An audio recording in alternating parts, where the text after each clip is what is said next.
आलस एक ऐसी बुरी आदत है जिसकी वजह से अच्छे अवसर भी हाथ से निकल जाते हैं। इस बुराई को जल्दी से जल्दी छोड़ देने में ही भलाई होती है। आलस की वजह से बहुत सारे नुकसान हो जाते हैं। बहुत से लोग इतने व्यस्त हैं, उन्हें एक समय खाना सोने का समय नहीं है। वहीं दूसरी तरफ कई लोगों के पास कोई काम धंधा ना होने के कारण आलस से परेशान है। वो अपनी निजी ज़िंदगी से परेशान होकर किसी भी काम में रुचि नहीं रखते। उन्हें हर समय थकान और नींद आने लगती है, इसलिए वो पूरी तरह सशक्त नहीं होते, जिससे उनको एक सकारात्मक ऊर्जा मिले, जिससे वो भी आगे ज़िंदगी में कुछ कर सके और ज़िंदगी सफल बन सके। अगर आपको अपने आलस को भगाना है तो आपके दिमाग को जागरूक होना पड़ेगा। आपको घर के अंदर ना रहने के अलावा बाहर की दुनिया को देखना बहुत ज़रूरी है। सकारात्मक सोच रखने वालों के साथ रहना और कुछ बनाने का हुनर ही आपको आलस्य से दूर कर सकता है। तो आइए हम आपको बताते हैं आलस को दूर कैसे करें। इसके 10 बेहतरीन तरीके। आलस कई प्रकार से आ सकता है। किसी को तो सब कुछ होने के बावजूद भी आलस आता है और किसी के पास कुछ ना करने से आलस आता है। कभी कभी ये नकारात्मक सोच भी हमें आलसी बना देती है।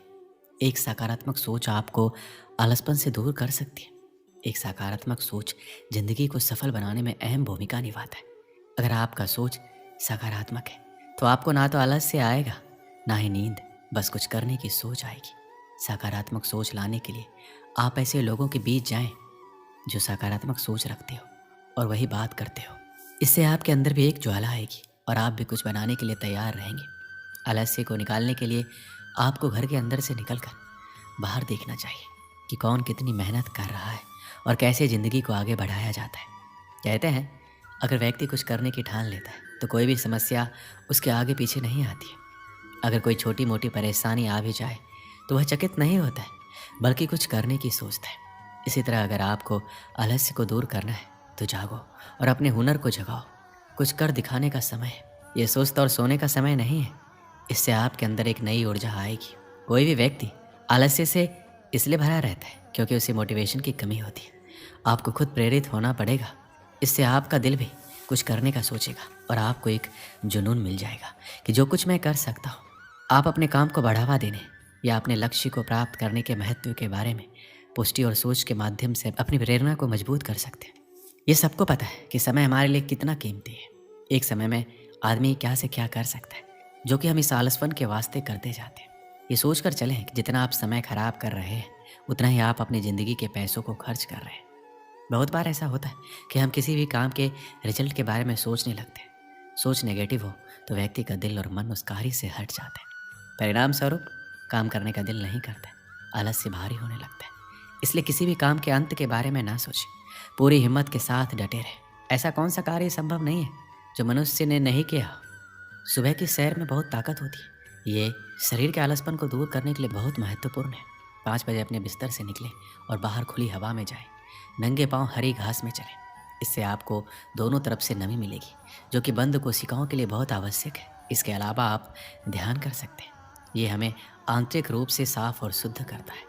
आलस्य हमारे द्वारा भारी भरकम और असंतुलित खाने से भी होता है। अगर हमें 4 रोटियों की भूख लगी है तो हम एक और ज़्यादा खा लेते हैं। इससे हमारे शरीर का पाचन शक्ति कमज़ोर हो जाता है और यह अनावश्यक भोजन हमारे आलसपन को ज़्यादा बढ़ाता है। याद रखें, अगर आपको 4 रोटी की भूख है तो आप 3 ही खाएं। ये कहना बिल्कुल भी गलत नहीं होगा कि हमारे आसपास बहुत नकारात्मकता है। ऐसा इसलिए क्योंकि हम जो पढ़ते हैं, देखते हैं, उसका हमारे दिमाग पर प्रभाव पड़ता है, जिसकी वजह से ना केवल तनाव होता है, बल्कि हम खुद को इस कदर उन चीज़ों में उलझा लेते हैं जिससे निकलना मुश्किल हो जाता है।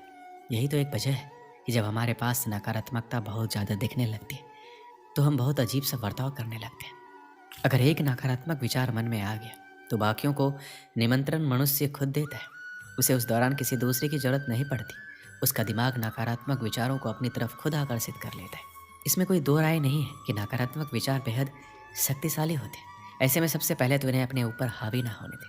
हम मानते हैं कि आप जब कुछ अच्छा करना चाहेंगे तो आपका मन उसे करने में टाल मटोल करेगा, लेकिन इसके बाद भी उस पक्ष के पहलू को देखें और समझने की कोशिश करें कि क्या सही है क्या गलत। नकारात्मक विचारों के साथ जीवन जीना बेहद मुश्किल होता है। अगर मन में लंबे समय तक नकारात्मक विचार बने रहे तो इसका न केवल सेहत पर बुरा असर पड़ता है, बल्कि दूसरों से जलन की भावना भी पैदा हो जाती है। ऐसे में ज़रूरी है कि नकारात्मक लोगों से दूर रहा जाए, तभी आप आलसपन से बाहर निकल पाएंगे। एक समय की बात है, एक आलसी बालक था। वह कभी भी अपना कार्य नहीं करता था। वह हमेशा विद्यालय नहीं जाता और अपनी कक्षा का कार्य भी सही प्रकार से नहीं करता था। एक दिन उसने सोचा कि आज मैं विद्यालय नहीं जाऊंगा, और मन में ख्याल आता है कि आज मैं बगीचे यानी पार्क में घूमने जाता हूँ। जैसे ही वह पार्क में जाता है, वहाँ गेंद से खेलने लगता है, क्योंकि उसने देखा कि पार्क में कोई नहीं था। एक भी प्राणी वहाँ नहीं था सिवाय उस बालक के। उसने एक पेड़ पर कौवे को बैठा देखा और कौवे से बोला कि यहाँ आकर मेरे साथ खेल खेलो। तो फिर कौवा कहता है, अरे बालक, इस समय मैं लोगों को उठाने के लिए जा रहा हूँ, मेरे पास बहुत सारे काम है, छुट्टी के बाद तुमसे मिल पाऊंगा। फिर क्या, वो बालक नाराज हो जाता है और बगीचे में कबूतर को देखता है। कबूतर से कहता है, अरे मित्र आओ, मेरे साथ खेल खेलो। कबूतर कहता है, आज मैं भोजन इकट्ठा करने के लिए खेत में जा रहा हूँ, मेरे पास तुम्हारे साथ खेलने का समय नहीं है। बालक नाराज हो जाता है और वहीं पर एक भंवरे को देखता है और भंवरे से कहता है, क्या तुम प्रतिदिन ये फूलों का रस इकट्ठा करते रहते हो? आओ आज मेरे साथ थोड़ा खेल खेलो। भंवरा कहता है, यदि मैं तुम्हारे साथ खेल खेलूँगा तो फिर मैं फूलों से शहद कैसे इकट्ठा कर पाऊँगा? तो मुझे माफ़ करो, मैं तुम्हारे साथ नहीं खेल सकता। फिर उसे एक चींटी दिखाई देती है और चींटी उसके भाग्य को खोल देती है और चींटी उसको एक संदेश देती है कि हमें आलस्य बनकर नहीं बैठना चाहिए। वह बालक अपने मन में विचार करता है कि संसार में चाहे पतंग हो, जीव जंतु हो या मानव हो, सभी अपने कार्य में व्यस्त रहते हैं, कोई भी आलसी नहीं है। तो फिर मैं किससे आलस करता हूँ और प्रण करता हूँ कि आज के बाद मैं भी आलसी बनकर नहीं बैठूंगा। उसी दिन से वह विद्यालय जाना शुरू करता है और मन लगाकर पढ़ाई करता है, जिससे वह विद्वान बन जाता है। इस कहानी से हमें क्या सीख मिलती है? मनुष्य का सबसे बड़ा शत्रु आलस होता है। वह उसके शरीर में रहकर उसके शरीर को इतना कमज़ोर कर देता है। वह कभी मेहनत नहीं कर पाता, परिश्रम नहीं कर पाता। उसकी इच्छा काम करने की नहीं होती, एकदम से अंदर से खोखला हो जाता है। इसलिए इस आलसी रूपी शत्रु को हमें अपने शरीर के मन से और आत्मा से हमेशा के लिए निकाल फेंकना चाहिए। हमें कभी भी अपने आप को खाली नहीं समझना चाहिए। जब भी हमें लगे कि हम खाली हैं, तो हमें उस समय कुछ ना कुछ कार्य हमको करना चाहिए। अगर आलस हमारे अंदर आज प्रवेश करता है, तो हमारी शक्ति को चिढ़ाने का काम करता है, तो ये हमारी शक्ति को नष्ट कर देता है। हमें इस आलस्य को दूर भगाना ही होगा और परिश्रम जी जान लगा कर करना होगा, तभी हम सफल हो पाएंगे। दोस्तों, इस वीडियो में बस इतना ही। मिलते हैं अगले वीडियो में। अपना ख्याल रखिएगा। जय श्री कृष्ण।